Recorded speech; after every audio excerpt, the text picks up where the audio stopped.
Hello everyone, welcome to Prakriti classes. I hope you are doing well. तो friends, आज के इस क्लास में हमने अभी तक सीडीपी की जितनी भी क्लासेस ली हैं उन सभी का आज एक मॉक टेस्ट लेंगे। सभी क्वेश्चंस उनसे ही रिलेटेड होंगे। ये आपके टोटल 30 क्वेश्चंस होंगे और बाइलिंगुअल होंगे, तो हिंदी और इंग्लिश दोनों मीडियम वालों के लिए ये क्लास काम आएगी।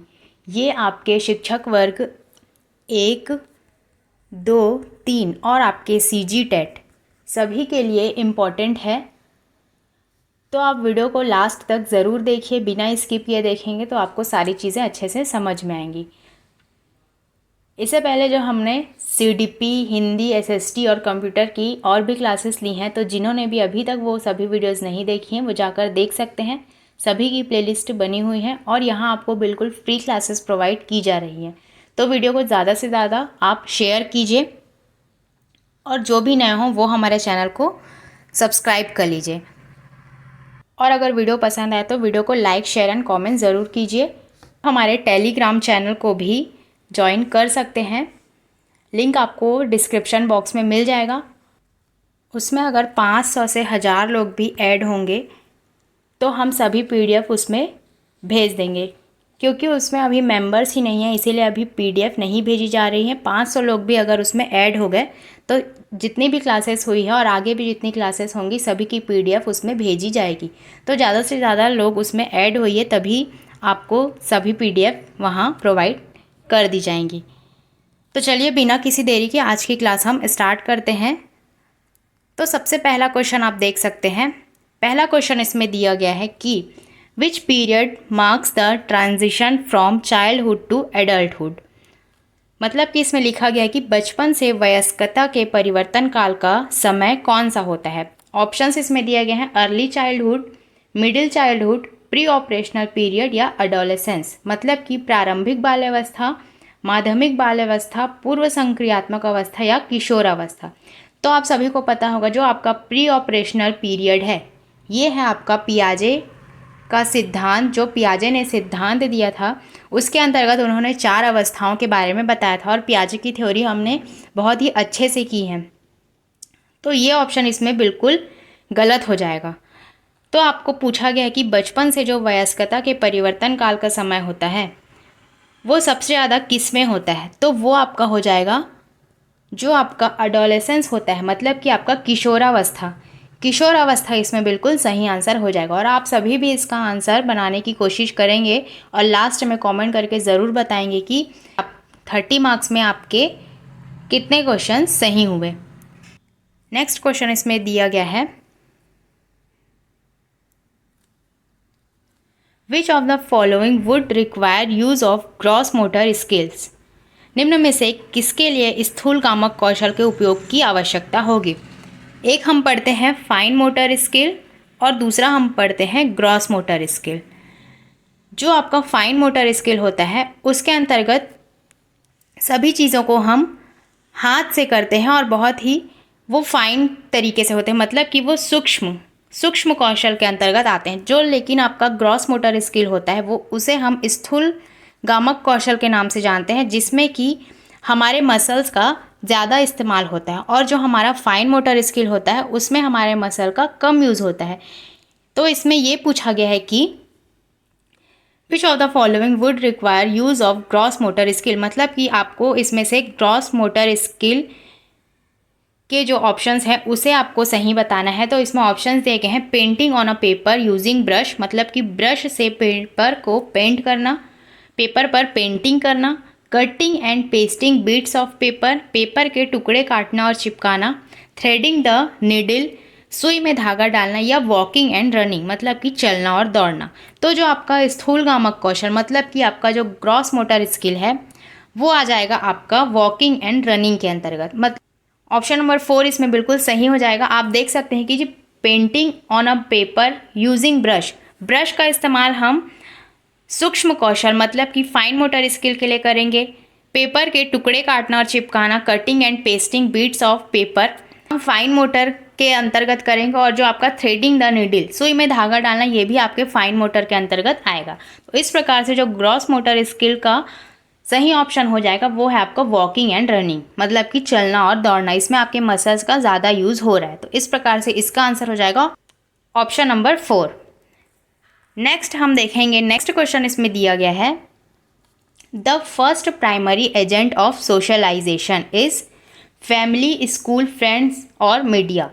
सामाजिकरण की प्रथम संस्था कौन सी है? परिवार, स्कूल, दोस्त या मीडिया। तो इसमें जो इसका सही आंसर हो जाएगा वो है हमारा फैमिली। हम सामाजिकरण का टॉपिक भी पढ़ेंगे, कुछ कुछ क्वेश्चन इसमें ऐड हो गए हैं, लेकिन ये सभी आपके एग्जाम के पॉइंट ऑफ व्यू से बहुत ही इंपॉर्टेंट है और ये आपके आने वाले एग्जाम में भी दोबारा रिपीट हो सकते हैं। तो सभी क्वेश्चंस आपके लिए बहुत ही इंपॉर्टेंट है, तो सभी को आप अच्छे से बनाने की कोशिश करेंगे। तो फैमिली जो है, परिवार आपके सामाजिकरण की प्रथम संस्था है, मतलब कि primary agent of socialisation is a family. जो आपकी प्राइमरी एजेंट हो जाएगी आपके सामाजिकरण की, वो है आपकी फैमिली। तो फैमिली ही हमारी प्रथम संस्था है। बाकी ये जो स्कूल, दोस्त, मीडिया, ये सभी चीज़ें आपके सेकेंडरी एजेंट के अंतर्गत आ जाएंगी। हम सोशलाइजेशन का भी एक टॉपिक अलग से पढ़ेंगे, इसकी भी एक क्लास अलग से होगी, तो आप निश्चित रहिए क्योंकि सभी क्लासेस हम करेंगे। नेक्स्ट हम देखेंगे, नेक्स्ट क्वेश्चन इसमें दिया गया है, giving cues and offering support to children as and when required is an example of scaffolding, reinforcement, conditioning या कॉग्निटिव कॉन्फ्लिक्ट। संकेतों व अन्य तरीकों द्वारा बच्चों को ज़रूरत पड़ने पर मदद करना किसका उदाहरण है? पाड़, पुनर्बलन, अनुबंधन या फिर संज्ञानात्मक द्वंद्व। तो इसका जो सही आंसर हो जाएगा वो हो जाएगा हमारा पाड़, मतलब कि स्कैफोल्डिंग। वाइगोत्स्की के सिद्धांत के अंतर्गत हम पढ़ेंगे। वाइगोत्स्की का सिद्धांत भी हम नेक्स्ट चैप्टर में पढ़ेंगे, तो आप उसे भी देखिए क्योंकि इसमें से कुछ कुछ क्वेश्चंस ऐड हो गए हैं, लेकिन ये सभी आपके एग्ज़ाम के लिए बहुत ही इंपॉर्टेंट है।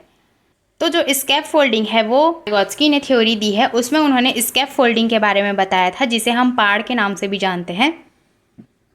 इसके अन्य नाम भी है जैसे कि मचान, पाड़, ये सभी नाम इसके अंतर्गत आते हैं। तो जो स्कैप फोल्डिंग है, आप इसके नाम इंग्लिश में ही याद रखें क्योंकि जो हिंदी है उसमें आपके नाम चेंज होते रहते हैं। तो स्कैप फोल्डिंग जो आएगा आपका नाम, बड़ों के द्वारा अगर बच्चों के लिए कोई मदद कर रहा है तो वो स्कैप फोल्डिंग के अंतर्गत आएगा। अगर कोई बच्चा साइकिल चला रहा है और पीछे से उसके पेरेंट्स उसका सपोर्ट कर रहे हैं तो वो एक मदद के रूप में उसके सामने आ रहा है, तो वही आपका स्कैप फोल्डिंग कहलाएगा। तो इसका आंसर हो जाएगा option number 1, scaffolding. Next question हम देखेंगे, क्वेश्चन नंबर 5। इसमें लिखा गया है, the application of Vygotsky theory to children's education proposes collaborative learning, operant learning, rote learning या पेसिव लर्निंग। हिंदी में भी देख लीजिए। इसमें लिखा गया कि बच्चों की शिक्षा के लिए वाइगोत्स्की के सिद्धांत का अनुप्रयोग प्रस्तावित करता है सहयोगात्मक अधिगम, क्रिया प्रसूत अधिगम, रटंत अधिगम या निष्क्रिय अधिगम। तो जो आपका ये रोट लर्निंग होता है वो कभी नहीं होता, पेसिव लर्निंग भी आप नहीं कर सकते, और जो आपका क्रिया प्रसूत अधिगम है ये भी वाइगोत्स्की के सिद्धांत के अंतर्गत नहीं है। तो जो आपका सहयोगात्मक अधिगम मतलब कि कोलैबोरेटिव लर्निंग जो होता है वही वाइगोत्स्की के थ्योरी में दिया गया है। तो इस प्रकार से इसका आंसर हो जाएगा ऑप्शन नंबर 1, मतलब कि कोलैबोरेटिव लर्निंग आपके सिद्धांत जो वाइगोत्स्की का सिद्धांत है उसको प्रस्तावित करता है। इस प्रकार से इसका आंसर हो जाएगा ऑप्शन नंबर 1। नेक्स्ट क्वेश्चन हम देखेंगे, question number 6। In Kohlberg blank of moral development the individual strives to maintain the expectations of other rather than focus on the consequences of one's actions. Pre-operational level, pre-conventional level, conventional level या post-conventional level। Hindi में भी आप देख लीजिए। Kohlberg के नैतिक विकास के किस चरण में व्यक्ति अपने व्यवहार के परिणाम के बजाय दूसरों की अपेक्षा अनुसार कार्य करता है? पूर्व संक्रियात्मक चरण, पूर्व परंपरागत चरण, परंपरागत चरण या पश्च परंपरागत चरण। तो आप देख सकते हैं जो आपका प्री ऑपरेशनल स्टेज होता है वो आपके पियाजे के द्वारा दी गई थ्योरी है, उसके अंतर्गत ये अवस्था आती है। तो जो कोलबर्ग की थ्योरी थी उसमें इन्होंने 3 लेवल के बारे में बताया था, जो कि आपका था प्री कन्वेंशनल, कन्वेंशनल और पोस्ट कन्वेंशनल। तो इसमें पूछा गया है कि किस चरण में व्यक्ति अपने व्यवहार के परिणाम के बजाय दूसरों की अपेक्षा के अनुसार कार्य करता है। तो इसका जो सही आंसर हो जाएगा वो हो जाएगा आपका कन्वेंशनल लेवल। वो आपके अपने अकॉर्डिंग नहीं बल्कि दूसरों की इच्छा के अनुसार कार्य करता है, तो वो आपका हो जाएगा कन्वेंशनल लेवल। इस प्रकार से इसका आंसर हो जाएगा ऑप्शन नंबर 3। नेक्स्ट क्वेश्चन हम देखेंगे। नेक्स्ट क्वेश्चन इसमें दिया गया है, development of children proceeds from blank to blank. मतलब कि आपको बताना है कि बच्चों के विकास का क्रम कहाँ से कहाँ होता है। ऑप्शंस इसमें दिए गए हैं, ऑप्शंस आप देख सकते हैं, abstract to concrete, general to specific, to head, extremities या सेंटर। हिंदी में भी आप देख सकते हैं, अमूर्त से मूर्त की तरफ होता है, सामान्य से विशिष्ट की ओर होता है, पैरों से सिर की ओर होता है या हाथ पैर से केंद्र की ओर होता है। तो आप इसमें जो सही आंसर लगा सकते हैं वो है आपका अमूर्त से मूर्त की तरफ नहीं होता है। किसी भी बच्चों का जो विकास होता है वो मूर्त से अमूर्त की ओर होता है, ना कि अमूर्त से मूर्त की ओर। तो ये बिल्कुल इसमें गलत हो जाएगा। वैसे ही जनरल टू स्पेसिफिक मतलब कि सामान्य से विशिष्ट की ओर होता है, ये ऑप्शन इसमें बिल्कुल सही हो जाएगा। और पैरों से सिर की ओर होता है, ये भी इसमें गलत हो जाएगा क्योंकि हेड टू टो होता है, ना कि टो टू हेड होता है। तो इस प्रकार से ये भी इसमें गलत हो जाएगा। और हाथ पैर से केंद्र की ओर होता है, सेंटर से आपके बाहर की तरफ होता है कोई भी जो आपका विकास है। तो इस प्रकार से इस क्वेश्चन का सही आंसर हो जाएगा आपका option number 2, general to specific. जो आपके बच्चों के विकास का क्रम होता है वो आपका होता है सामान्य से विशिष्ट की ओर। तो इस प्रकार से इसका आंसर हो जाएगा ऑप्शन नंबर 2। नेक्स्ट क्वेश्चन हम देखेंगे, क्वेश्चन नंबर 8। इसमें लिखा गया है कि children in blank stage understand object permanence but do not realise that action can be reversed and their judgments are based on immediate appearances of things. किस अवस्था में बच्चे वस्तु स्थायित्व की समझ तो बना लेते हैं परंतु ये नहीं समझ पाते कि क्रियाएं परिवर्तनीय हैं और उनके निर्णय चीज़ों की मौजूदा लिखावट पर निर्भर करते हैं। ये आपके पियाजे के सिद्धांत से क्वेश्चन पूछा गया है। ऑप्शंस इसमें दिए गए हैं, sensory motor, pre operational, concrete या फिर फॉर्मल ऑपरेशनल। मतलब कि संवेदी चालक, पूर्व संक्रियात्मक, मूर्त संक्रियात्मक या फिर अमूर्त संक्रियात्मक। तो जो आपके वस्तु स्थायित्व की समझ बना लेते हैं मतलब कि ऑब्जेक्ट परमानेंस, परंतु वो उन निर्णय चीज़ों की मौजूदा दिखावट पर निर्भर करते हैं। तो ये इसका जो आंसर हो जाएगा वो हो जाएगा आपका pre operational stage. Pre operational stage इसमें बिल्कुल सही हो जाएगा। नेक्स्ट हम देखेंगे क्वेश्चन नंबर 9। इसमें दिया गया है कि individuals reasons that right action is defined by self chosen ethical principle of conscience in Kohlberg stage of. ये क्वेश्चन आपके कोलबर्ग के सिद्धांत से लिया गया है। मतलब कि इसमें लिखा गया कि कोलबर्ग के किस चरण में व्यक्ति तर्क करते हैं कि सही कार्यवाही विवेक के स्व चुने हुए नैतिक सिद्धांतों द्वारा परिभाषित की जाती है। ऑप्शंस इसमें दिए गए हैं, अच्छी लड़की, अच्छा लड़का अभिविन्यास, सामाजिक अनुबंध अभिविन्यास, सामाजिक व्यवस्था बनाने का अभिविन्यास या फिर सार्वभौमिक नैतिक सिद्धांत अभिविन्यास। मतलब कि good girl good boy orientation, social contract orientation, social order maintaining orientation या फिर यूनिवर्सल एथिकल प्रिंसिपल्स। तो इस क्वेश्चन का जो सही आंसर हो जाएगा वो हो जाएगा आपका option number 4, universal ethical principle. मतलब कि सार्वभौमिक नैतिक सिद्धांत अभिविन्यास। मतलब कि इसमें लिखा गया है कि जो स्वविवेक, जो अपने विवेक के आधार पर किसी भी चीज़ों का निर्णय लेते हैं तो वो आपके यूनिवर्सल एथिकल प्रिंसिपल के अंतर्गत आएगा और ये है आपका पोस्ट कन्वेंशनल स्टेज के अंतर्गत आएगा, जिसमें व्यक्ति जो है स्वयं के निर्णय के अनुसार किसी भी कार्य को करता है। तो ये आपके यूनिवर्सल एथिकल प्रिंसिपल के अंतर्गत आएगा। तो इस क्वेश्चन का सही आंसर हो जाएगा ऑप्शन नंबर 4। नेक्स्ट है आपका क्वेश्चन नंबर 10। इसमें लिखा गया है कि developmental changes occur at a universal pace in children across cultures, occur at a very fast pace till middle childhood and then stop, always occur in a linear manner and are unidimensional. Fourth option है इसमें are and interplay और hereditary factors and environmental influences. मतलब कि इसमें लिखा गया है कि विकासात्मक परिवर्तन किस प्रकार से होते हैं। सभी संस्कृतियों में बच्चों में सार्वभौमिक गति से होते हैं, मध्य बालकाल बहुत तेज गति से होते हैं और फिर रुक जाते हैं, हमेशा एक रैखिक तरीके से होते हैं और एक आयामी होते हैं, या फिर वंशानुगत कारकों और पर्यावरणीय प्रभावों की परस्पर प्रक्रिया होती है। तो इस क्वेश्चन का जो सही आंसर हो जाएगा वो हो जाएगा हमारा डेवलपमेंटल चेंजेस है वो हमारे हेरिडिटी और इन्वायरमेंट के परस्पर क्रिया के फलस्वरूप होता है, जो हमारा विकासात्मक परिवर्तन होता है। इस प्रकार से इसका जो सही आंसर हो जाएगा वो हो जाएगा आपका ऑप्शन नंबर 4। जो हमारा डेवलपमेंट होता है वो लीनियर कभी नहीं होता है, ये ऑप्शन बिल्कुल गलत हो जाएगा। और एक काल तक कभी रुकता भी नहीं है, वो निरंतर चलने वाली प्रक्रिया होती। कल हमने सीडीपी के जो ग्रोथ एंड डेवलपमेंट वाली टॉपिक थी उसे हमने अच्छे से पढ़ा था, तो उसमें मैंने यही बताया था कि जो आपका विकास होता है मतलब कि डेवलपमेंट, वो आपके माता के गर्भ से लेकर आपके मृत्यु तक चलती है, तो ये एक अवस्था में रुक जाती है। ये ऑप्शन बिल्कुल इसमें गलत हो जाएगा। तो इस प्रकार से आप देख सकते हैं कि इसमें जो इसका सही आंसर होगा वो हो जाएगा इसमें ऑप्शन नंबर 4। नेक्स्ट क्वेश्चन हम देखेंगे, क्वेश्चन नंबर 11। इसमें दिया गया है कि which of the following is an example of gross motor skill, holding a pen to sketch, cutting the paper in zigzag way, putting beads in a thread, kicking football towards pole. ये जो आपके skill से questions है ये भी आपके जो वृद्धि और विकास है उसके ही अंतर्गत आएंगे, जो आपका ग्रोथ एंड डेवलपमेंट है उसी के अंतर्गत आएगा।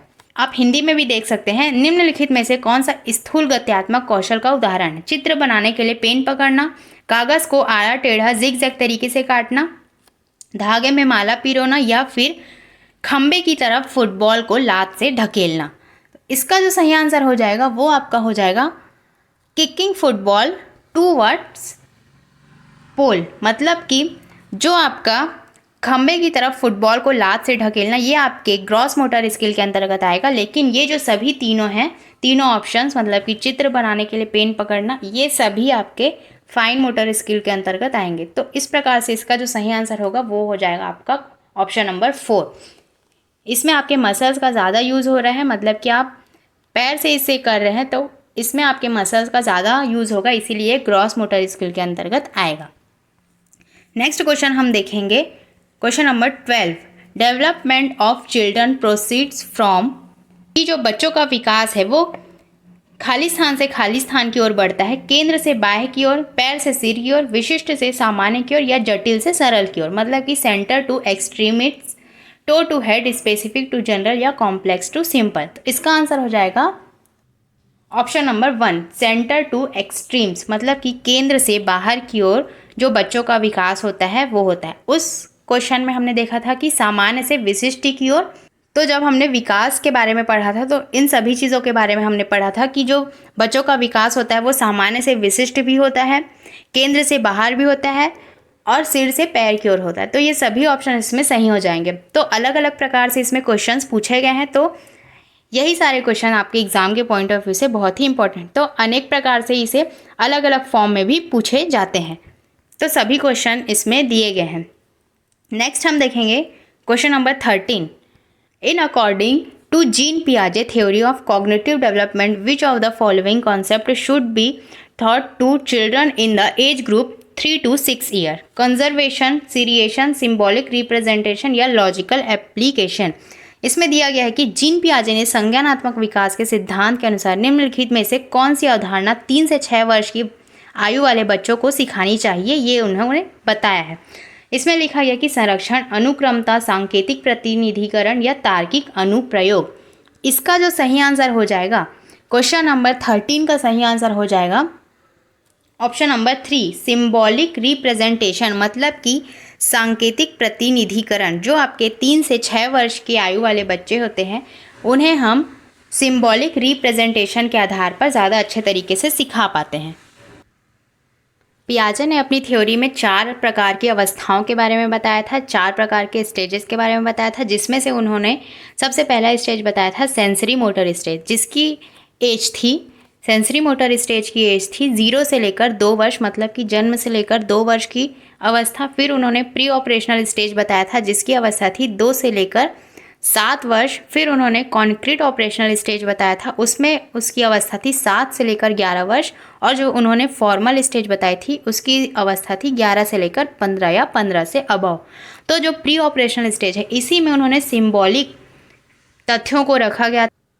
तो आप देख सकते हैं कि जो 3 से 6 वर्ष की अवस्था है वो आपके प्री ऑपरेशनल स्टेज के अंतर्गत आती है, मतलब कि जिसकी अवस्था होती है 2 से 7 वर्ष।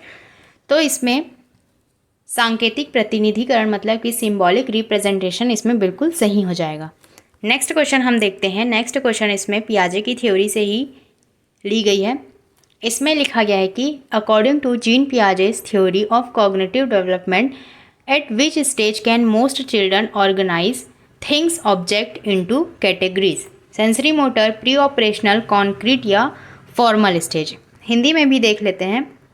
इसमें दिया गया है कि जीन पियाजे के संज्ञानात्मक विकास के सिद्धांत के अनुसार अधिकांश बच्चे किस अवस्था में वस्तुओं को श्रेणियों में व्यवस्थित करने में सक्षम हो जाते हैं? संवेदीगामक अवस्था, पूर्व संक्रियात्मक अवस्था, मूर्त संक्रियात्मक अवस्था या फिर औपचारिक संक्रियात्मक अवस्था। तो इस क्वेश्चन का जो सही आंसर हो जाएगा कि वस्तुओं को श्रेणी में व्यवस्थित करने में जो सक्षम हो जाते हैं बच्चे, वो किस स्टेज के अंतर्गत आएंगे? तो इसका आंसर हो जाएगा option number 3, concrete operational stage. तो इस प्रकार से इसका आंसर हो जाएगा ऑप्शन नंबर 3। नेक्स्ट क्वेश्चन हम देखेंगे, क्वेश्चन नंबर 15। इसमें लिखा गया है कि blank was used by Jean पियाजे to describe cognitive mental concept, scaffolding, object permanence, schema या zone of proximal development.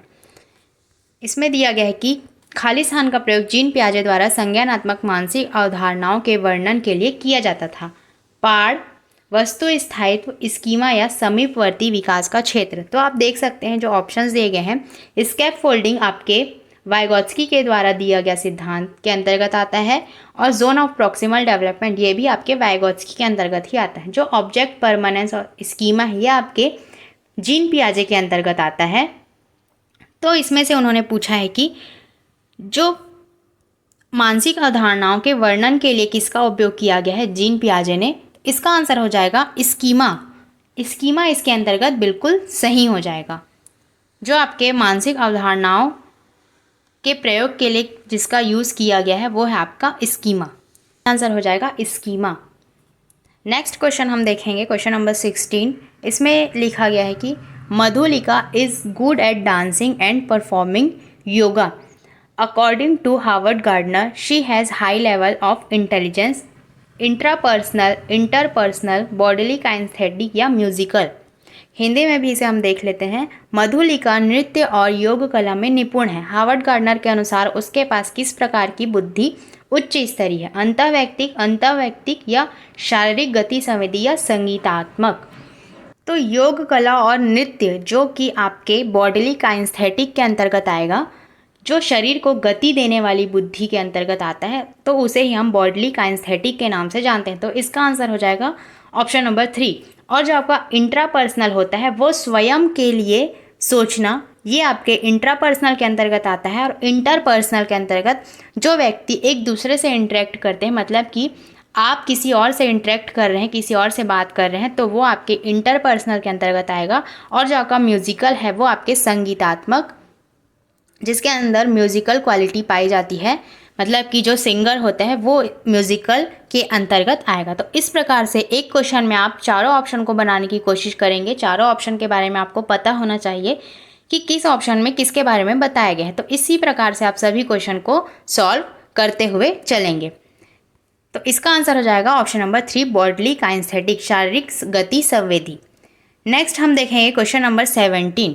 Which of the following is a correctly matched pair. आपको मैच्ड पेयर में बताना है। तो ऑप्शंस इसमें दिए गए हैं। Infant applies logic and is able to infer, pre operational child deductive and logical thought emerges, concrete operational child is able to conserve and classify formal operational child, imitation beings, imaginary play. Hindi में भी हम देख लेते हैं, जो निम्नलिखित में से कौन सा युग्म सही मिलान है, आपको सही मिलान बताना है। शैशवावस्था में बच्चा तर्क को लागू करता है और अनुमान लगाने में सक्षम हो जाता है। पूर्व संक्रियात्मक अवस्था में बच्चा निगमनात्मक व तार्किक सोच प्रारंभ हो जाती है उसके अंदर। मूर्त संक्रियात्मक में बच्चा वर्गीकरण व संरक्षण कर पाता है और अमूर्त संक्रियात्मक अवस्था में बच्चा अनुकरण की शुरुआत और कल्पना खेल करना शुरू कर देता है। तो आप देखेंगे इसमें जो इसका सही आंसर हो जाएगा वो हो जाएगा, पहले आप क्वेश्चन को एलिमिनेट करना सीखिए। सबसे पहले इसमें लिखा गया है कि शैशवावस्था में बच्चा तर्क को लागू करता है, मतलब कि infant applies logic and able to inferior, मतलब कि शैशवावस्था में कोई भी बच्चा तर्क को लागू नहीं कर सकता, इसीलिए ये ऑप्शन बिल्कुल इसमें गलत हो जाएगा। प्री ऑपरेशनल स्टेज में डिडक्टिव एंड लॉजिकल थॉट्स आते हैं, मतलब कि निगमनात्मक व तार्किक सोच प्रारंभ हो जाती है। तो जो पूर्व संक्रियात्मक अवस्था में बच्चा निगमनात्मक व तार्किक सोच प्रारंभ नहीं करता, इसमें जो है सिंबॉलिक थॉट्स आते हैं, तो इस प्रकार से ये भी इसमें गलत हो जाएगा। और जो आपका फॉर्मल ऑपरेशनल चाइल्ड होता है वो आपका imitation beings, imaginary place is initiated, ये भी आपका नहीं होगा, क्योंकि फॉर्मल ऑपरेशनल स्टेज के अंदर इमिटेशन थॉट्स नहीं आते हैं, जो कि इमिटेशन के थ्रू ये आपके शैशवावस्था मतलब कि इन्फेंसी स्टेज में सीखता है, तो ये ऑप्शन इसमें बिल्कुल गलत हो जाएगा। तो बचा कौन सा आपका कॉन्क्रीट ऑपरेशनल चाइल्ड, जिसमें जो बच्चा होता है कंजर्वेशन एंड क्लासिफिकेशन के बारे में सोचने लगता है, मतलब कि वर्गीकरण व संरक्षण कर पाता है, तो इसीलिए इसका आंसर हो जाएगा ऑप्शन नंबर 3। ऑप्शन नंबर 3 इसमें बिल्कुल सही हो जाएगा। नेक्स्ट क्वेश्चन हम देखेंगे, आप कमेंट करके भी ज़रूर बताइए कि आज की क्लास आपको कैसी लगी। तो इसी प्रकार से हम मॉक टेस्ट लाते रहेंगे, आपके लिए इंपॉर्टेंट क्वेश्चंस का कलेक्शन लाते रहेंगे और सभी सब्जेक्ट्स का ऐसे ही हम एनालिसिस करते हुए चलेंगे। तो क्वेश्चन नंबर 18 इसमें दिया गया है, विच of the following statements is not correct. आपको नेगेटिव पूछा है, मतलब कि निम्नलिखित में से कौन सा कथन सही नहीं है, ये आपको पूछा है। तो development is sequential and orderly, development is influenced only by heredity, all spheres of development are interrelated, individual differ in the rate of development। Options इसमें दिए गए हैं, विकास क्रमबद्ध व व्यवस्थित होता है, विकास केवल आनुवांशिकता से प्रभावित होता है, विकास के सभी क्षेत्र एक दूसरे पर निर्भर है, विकास की गति व्यक्तिगत होती है। तो इसमें जो आपसे पूछा गया है वो है आपका नेगेटिव ऑप्शन, इसमें पूछा गया है आपका। तो आप देख सकते हैं कि जो डेवलपमेंट होता है सिक्वेंशियल एंड ऑर्डरली, ये तो बिल्कुल इसमें सही हो जाएगा। All spheres of development are inter related, एक दूसरे पर निर्भर रहता है, एक दूसरे से इंटर रिलेटेड रहता है, ये भी ऑप्शन इसमें सही है। जो individual differ in the rate of development है, मतलब कि विकास की गति व्यक्तिगत होती है, ये भी बिल्कुल सही है। तो इसमें जो नॉट करेक्ट पूछा गया है आपसे वो आपको बताना है, तो इसमें इसका सही आंसर हो जाएगा option number 2, development is influenced only by heredity. आप जहाँ पर भी आपको केवल, ओनली इस प्रकार के शब्द देखने को मिले तो वो ऑप्शन हमेशा नेगेटिव होता है। तो ये ऑप्शन इसमें बिल्कुल सही हो जाएगा, क्योंकि हमसे नेगेटिव क्वेश्चन पूछा गया है, तो इसमें हमारा नेगेटिव आंसर यही है। तो इस प्रकार से इसका आंसर हो जाएगा ऑप्शन नंबर 2। नेक्स्ट हम देखेंगे question number 19, for children who are in concrete operational state teacher should not. ये भी आपसे नेगेटिव पूछा गया, मतलब कि मूर्त संक्रियात्मक अवस्था के बच्चों को पढ़ाते हुए एक शिक्षक को क्या नहीं करना चाहिए। Give opportunities for classification, give problems that requires abstraction, give seriation task, give concrete resource. वर्गीकरण के मौके देना, ऐसी समस्याएं देना जिनमें अमूर्तता की आवश्यकता हो, क्रमित करने के कार्य देना या मूर्त संसाधन देना। तो इसका जो सही आंसर हो जाएगा वो हो जाएगा give problems that require abstraction, मतलब कि आपको ऐसी समस्याएं देना जिनमें अमूर्तता की आवश्यकता हो, ये आपको नहीं करना चाहिए अगर आप एक टीचर हैं। इसमें मूर्त संक्रियात्मक अवस्था दिया गया है, तो अमूर्तता की आवश्यकता हो ऐसी कंडीशन आपको बच्चों को नहीं देनी, क्योंकि अमूर्तता की आवश्यकता आपके फॉर्मल स्टेज के अंतर्गत आएगी। इसमें लिखा गया है कि आपको मूर्त संक्रियात्मक अवस्था के बच्चों को पढ़ाते समय क्या नहीं करना है, तो ये आपके कॉन्क्रीट के अंतर्गत आएगा। तो जो अमूर्तता की आवश्यकता होती है वो आपके फॉर्मल स्टेज में होती है, ना कि कॉन्क्रीट स्टेज में।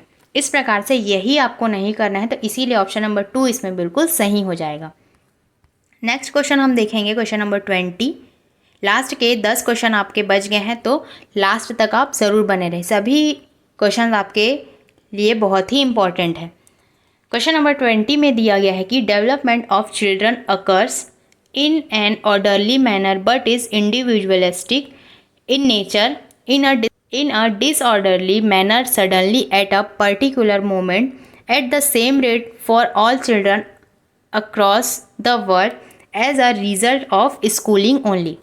बच्चों का विकास किस प्रकार से होता है ये आपसे पूछा गया है, मतलब कि व्यवस्थित रूप से होता है परंतु स्वाभाविक रूप से व्यक्तिगत होता है, अव्यवस्थित रूप में किसी विशिष्ट पल में अचानक से उभर आता है, या पूरे विश्व में सभी बच्चों में एक समान दर से होता है, या केवल विद्यालयीकरण के परिणाम से होता है।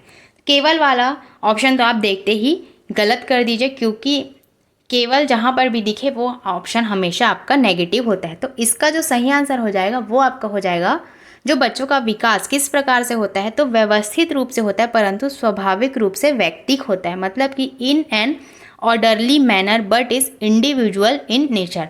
तो ये ऑप्शन इसमें बिल्कुल सही हो जाएगा। डिसऑर्डरली ये भी नहीं होता, और जो सेम रेट सबकी दर एक समान होती ये भी नहीं होता।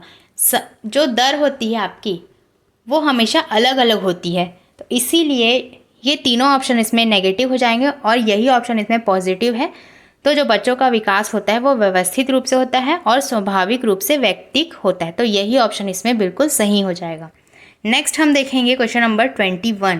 इसमें लिखा गया है कि blank is a primary agent agency of socialisation and blank is a secondary agent agency of socialisation among young children. मतलब कि आपको बताने कि छोटे बच्चों में सामाजिकरण का प्राथमिक कारण कौन सा है और द्वितीय कारक कौन सा है। Family and library, parents, work place, neighbourhood, mass media और family law, religious and organisation. मतलब कि इसमें लिखा गया है कि परिवार और पुस्तकालय, संचार माध्यम, अभिभावकों का कार्यस्थल या आस पड़ोस और कानून, धार्मिक संगठन। इसका जो सही आंसर हो जाएगा वो हो जाएगा जो आपका परिवार होता है वो आपका प्राइमरी एजेंट होता है, और जो आपका पुस्तकालय मतलब कि लाइब्रेरी होता है वो आपके सेकेंडरी स्टेज के अंतर्गत आता है, और जो पेरेंट्स वर्क प्लेस है ये आपका प्राइमरी एजेंट नहीं होगा, और नेबरहुड ये दोनों आपके सेकेंडरी स्टेज के अंतर्गत आएंगे। मीडिया जो होता है ये आपके सेकेंडरी के अंतर्गत आएगा, और फैमिली आपका प्राइमरी के अंतर्गत आएगा, और जो लॉ, रिलीजियस एंड ऑर्गेनाइजेशन है ये भी आपके सेकेंडरी के अंतर्गत आएगा। तो जो इसमें पहला ऑप्शन है फैमिली एंड लाइब्रेरी, मतलब कि फैमिली आपके प्राइमरी एजेंट के अंतर्गत आता है और जो आपका सेकेंडरी एजेंट होता है वो आपका लाइब्रेरी हो जाएगा। इस प्रकार से इसका आंसर होगा ऑप्शन नंबर 1। नेक्स्ट हम देखेंगे question number 22। As per Jean Piaget's theory of cognitive development at which stage do most children clearly understand past, present and future, sensory motor, pre operational, concrete या formal. Jean पियाजे के संज्ञानात्मक विकास में बीते हुए समय, वर्तमान और भविष्य सिद्धांत के अनुसार अधिकांश बच्चे किस अवस्था के बारे में स्पष्ट रूप से समझ बना लेते हैं। संवेदी, पूर्व, मूर्त या औपचारिक, मतलब कि अमूर्त।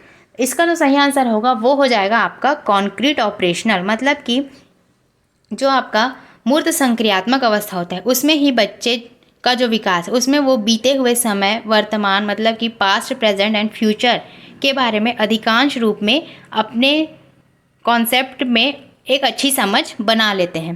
तो यही ऑप्शन इसमें बिल्कुल सही हो जाएगा, कॉन्क्रीट ऑपरेशनल स्टेज। नेक्स्ट हम देखेंगे question number 23। Both Lawrence Kohlberg and blank have given theories of moral development. किसने और किसने, मतलब कि नैतिक विकास का सिद्धांत कोलबर्ग के साथ साथ और किसके द्वारा प्रतिपादित किया गया है ये आपको बताना है। Lev Vygotsky, Jerome Bruner, Jean पियाजे या बीएफ स्किनर। तो इसका आंसर हो जाएगा जीन पियाजे। और ये आपके सीजीटेट में पूछा गया क्वेश्चन भी है कि जो आपका मॉरल डेवलपमेंट है इसे और किसने अपनी थ्योरी के रूप में प्रतिपादित किया है। तो जो जीन पियाजे हैं और लॉरेंस कोलबर्ग हैं, इन दोनों ने जो मॉरल डेवलपमेंट मतलब कि नैतिक विकास का सिद्धांत दिया है वो इन दोनों के द्वारा दिया गया है। तो आप कंफ्यूज नहीं होंगे और ये क्वेश्चन आपके प्रीवियस ईयर में मतलब कि सीजी टेट में पूछा गया क्वेश्चन भी है। तो इस प्रकार से इसका आंसर हो जाएगा जीन पियाजे। नेक्स्ट हम देखेंगे क्वेश्चन नंबर 24। ये सभी क्वेश्चन आपके जो सीजी टेट है उसके लिए भी काम आएंगी, क्योंकि सीजी टेट का आपका एग्ज़ाम 3 मंथ में होने ही वाला है। तो सभी क्वेश्चन को आप अच्छे से याद कर लीजिए। As per Jean Piaget's theory of cognitive development, in which of the following stage to children begin to use symbols to represent objects, sensory motor, pre operational, concrete या फॉर्मल। इसमें दिया गया है कि संज्ञानात्मक विकास के सिद्धांत के अनुसार निम्न में से किस चरण पर बच्चे वस्तुओं को वर्णित करने के लिए संकेतों का इस्तेमाल करते हैं। सिंबल्स का इस्तेमाल किस स्टेज में किया जाता है बच्चों के द्वारा। तो आप सभी को अभी तक ये क्वेश्चन तो अच्छे से याद हो गया होगा कि प्री ऑपरेशनल स्टेज में जो बच्चे होते हैं वो सिंबल्स के थ्रू किसी चीज़ों को सीखते हैं। तो 24 का सही आंसर हो जाएगा option number 2, pre operational stage. Next हम देखेंगे क्वेश्चन नंबर 25। लास्ट के 5 क्वेश्चन आपके बच गए हैं। 25 में लिखा गया कि who among the following proposed a sequence of development stages to describe moral reasoning among children and adults. BF Skinner, Howard Gardner, Lawrence Kohlberg या लेव वाइगोत्स्की। हिंदी में भी देख लेते हैं। निम्न में से किसने बच्चों और वयस्कों में नैतिक तार्किकता का वर्णन करने के लिए विकास चरणों का एक क्रम सुझाया था। नैतिक तार्किकता, इससे आप समझ गए होंगे। जो इसका सही आंसर हो जाएगा वो आपका हो जाएगा 25 का हो जाएगा लॉरेंस कोलबर्ग। कोलबर्ग ने नैतिकता के बारे में बताया था, मॉरल रीजनिंग के बारे में बताया था। तो यही ऑप्शन इसमें बिल्कुल सही हो जाएगा। जिन्होंने भी थ्योरी अच्छे से पढ़ी होगी उनसे जो है आज के क्वेश्चंस अच्छे से बन रहे होंगे। तो अगर किसी ने अभी तक वो थ्योरीज नहीं देखी तो जाकर देख सकते हैं, मैंने बहुत अच्छे तरह से उसे एक्सप्लेन करके समझाया था। नेक्स्ट हम देखेंगे क्वेश्चन नंबर 26। इसमें दिया गया है कि in Jean Piaget's theory the process in which of child transforms and modifies her schema to make sense of new experience is called assimilation, accommodation, conservation या सेंट्रेशन। पियाजे के सिद्धांत में वो प्रक्रिया जिसमें एक बच्चा नए अनुभवों का बोध करने के लिए अपनी स्कीमा को रूपांतरित और संशोधित करता है, वो क्या कहलाती है। अनुकूलन, समायोजन, संरक्षण या केंद्रीकरण। तो इसका जो सही आंसर हो जाएगा 26 का सही आंसर हो जाएगा अकोमोडेशन, मतलब कि समायोजन। समायोजन और जो आपका असिमिलेशन है उसके बारे में भी हमने अच्छे से पढ़ा था। तो जो एक बच्चा नए अनुभवों का बोध करने के लिए अपने स्कीमा को रूपांतरित और संशोधित कर रहा है, मतलब कि मॉडिफाई कर रहा है। मॉडिफाई जैसे चीज़ों को मैंने समायोजन के अंतर्गत बताया था। जो अकोमोडेशन है उसके अंतर्गत, समायोजन के अंतर्गत ये सभी पॉइंट्स आ जाएंगे। जो किसी चीज़ों को मॉडिफाई करके प्रेरित कर रहा है आपके सामने, तो वो आपका अकोमोडेशन मतलब कि समायोजन के अंतर्गत आ जाएगा। तो इस प्रकार से इसका आंसर हो जाएगा ऑप्शन नंबर 2। नेक्स्ट क्वेश्चन हम देखेंगे question number 27। According to Jean पियाजे, children in pre operational stage of development are able to do reversible thinking, make believe play, hierarchical classification, conservation. निम्न में से जो जीन पियाजे के अनुसार पूर्व संक्रियात्मक चरण में बच्चे निम्न में से क्या कर पाते हैं। प्रतिलोमिक चिंतन, प्रतीकात्मक खेल, अनुक्रमिक वर्गीकरण या संरक्षण। इसका आंसर हो जाएगा मेक बिलीव प्ले, मतलब कि प्रतीकात्मक खेल, सिंबॉलिक जो खेल होते हैं, इसी को यहाँ दूसरे भाषा में लिखा गया है कि प्रतीकात्मक खेल। इसका मतलब ये सिंबॉलिक। तो जो पूर्व संक्रियात्मक मतलब कि प्री ऑपरेशनल में हमने पढ़ा था कि बच्चे जो हैं सिंबॉलिक थॉट से ज़्यादा अच्छे तरीके से सीखते हैं। तो ये ऑप्शन इसमें बिल्कुल सही हो जाएगा। नेक्स्ट हम देखेंगे 28 नंबर का question. Development of individual child can be predicted accurately and absolutely by referring to the developmental milestones, cannot be predicted at all, can be predicted somewhat, but all children develop at different rates, is disorderly and discontinuous। मतलब कि बालकों के व्यक्तिगत विकास किस प्रकार से होते हैं। जो बालकों के व्यक्तिगत विकास के लिए विकासात्मक प्रतिमानों को उद्धृत करके सटीकता से व पक्के तौर पर भविष्यवाणी की जा सकती है, के लिए पूर्वानुमान बिल्कुल नहीं लगाया जा सकता। व्यक्तिगत विकास के लिए कुछ हद तक पूर्वानुमान अलग अलग होती है, लगाया जा सकता है, परंतु सभी बच्चों के विकास की दर अलग होती है, अव्यवस्थित व असतत होता है। तो जो बालकों के व्यक्तिगत विकास होते हैं, इसका जो सही आंसर हो जाएगा वो हो जाएगा आपका ऑप्शन नंबर 3 के लिए कुछ हद तक पूर्वानुमान अलग अलग होती है, परंतु सभी बच्चों के लिए विकास की दर अलग अलग होती है, एक समान ये नहीं होती, यही इसमें लिखा गया। और जो सटीकता पर भविष्यवाणी करना, ये इसमें बिल्कुल गलत हो जाएगा। पूर्वानुमान बिल्कुल नहीं लगाया जाता, ये भी इसमें गलत हो जाएगा। और डिसऑर्डरली और डिसकॉन्टिन्यूअस, ये भी इसमें गलत हो जाएगा। इसका जो सही आंसर होगा वो होगा ऑप्शन नंबर 3। बालकों के व्यक्तिगत विकास के लिए कुछ हद तक पूर्वानुमान अलग अलग होती है, परंतु सभी बच्चों के लिए विकास की दर अलग होती है। नेक्स्ट हम देखेंगे question number 29। Which of the following statement is correct is the context of development? Development is purely a result of heredity only. The course of development is from specific to general. Development happens from the centre to the periphery. Development proceed from head to toe. तो इसमें से आपको बताना है कि निम्नलिखित में से कौन सा कथन सही है। इसमें ऑप्शंस आप देख सकते हैं। केवल आनुवांशिकता का ही परिणाम होता है, विकास का क्रम विशिष्ट से सामान्य की ओर होता है, विकास बाहर से केंद्र की ओर होता है और सिर से पैर की ओर बढ़ता है। इसका आंसर सही हो जाएगा, विकास सिर से पैर की ओर बढ़ता है, मतलब कि हेड टू टो। जो विकास का सही कथन है वो हेड टू टो हो जाएगा, बाहर से केंद्र की ओर नहीं होता, क्योंकि ये होता है केंद्र से बाहर की ओर। इसमें ऑप्शन यहाँ पर सही है, लेकिन हम ये वाला ऑप्शन सही देखें क्योंकि सिर से पैर की ओर बढ़ता है, तो इसमें जो फोर्थ ऑप्शन है वो बिल्कुल सही हो जाएगा। सेंटर से पेरीफेरी होता है, ये भी सही है, लेकिन हिंदी में आप देख सकते हैं कि बाहर से केंद्र की ओर होता है, ये लिखा गया है, लेकिन केंद्र से बाहर की ओर अगर लिखा होता तो ये ऑप्शन इसमें सही हो जाता। और केवल आनुवांशिकता का ही परिणाम है, ये बिल्कुल गलत हो जाएगा। और विशिष्ट से सामान्य नहीं होता, ये सामान्य से विशिष्ट होता है। तो इस प्रकार से इसका सही आंसर हो जाएगा ऑप्शन नंबर 4। लास्ट क्वेश्चन आज का हमारा, लास्ट क्वेश्चन हम देखेंगे। Lawrence Kohlberg used blank to evaluate the moral reasoning among children and adults. Hypothetical situations, paper pen test, drawing या रिपोर्ट कार्ड्स. मतलब कि इसमें लिखा गया कि लॉरेंस कोलबर्ग ने बच्चों एवं वयस्कों में नैतिक तर्क का मूल्यांकन के लिए किसका उपयोग किया? परिकल्पित स्थितियां, कागज कलम आधारित परीक्षा, चित्रकला या रिपोर्ट कार्ड्स. तो इन्होंने जो यूज़ किया है वो किया है हाइपोथेटिकल सिचुएशन, मतलब कि परिकल्पित स्थितियों का यूज़ किया है बच्चों एवं वयस्कों में नैतिक तर्क का मूल्यांकन करने के लिए उन्होंने हाइपोथेटिकल सिचुएशन मतलब कि परिकल्पित स्थितियों का यूज़ किया है। तो दोस्तों इसका सही आंसर हो जाएगा ऑप्शन नंबर 1।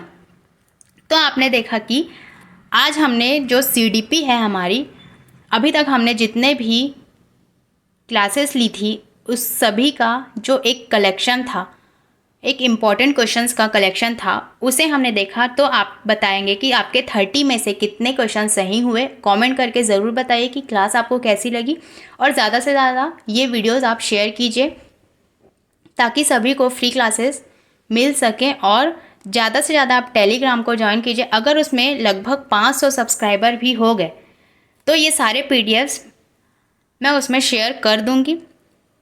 तो ज़्यादा से ज़्यादा आप सभी उसमें ज्वाइन हो जाइए, फिर बारी बारी से आपको सभी क्लासेस की PDF मिलती जाएंगी।